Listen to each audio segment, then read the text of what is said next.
Европа менен Борбор Азиянын илим, билим берүү жана экономикалык кызматташтыгына байланыштуу конференциянын катышуучуларынын баяндамалары жыйнак болуп жарык көрдү. Анын бет ачар аземине элчилер менен илимпоздор катышты. Былтыр декабрь айында уюштурулган конференцияга Германиядагы Гумбольдт фонду колдоо көрсөткөн.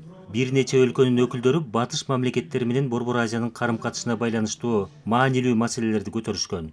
Ошол илимдин, билимдин жана экономиканын актуалдуу көйгөйлөрү ушул жерде талкууланган жана аларды ошолор чечүүчү перспективалар каралды. Бул жерде 45 кишинин баяндамасы бар. Wir haben verschiedene Organisationen der deutschen Bildungslandschaft, die Германиядагы Александр Гумбольдт фонду илимпоздорго колдоо көрсөтүп келатат. Баяндама жасагандардын айрымдары аталган фонддун стипендия алуучулары. Кыргызстан менен билим берүү, илим жаатындагы кызматташуубуз кеңейип жатат.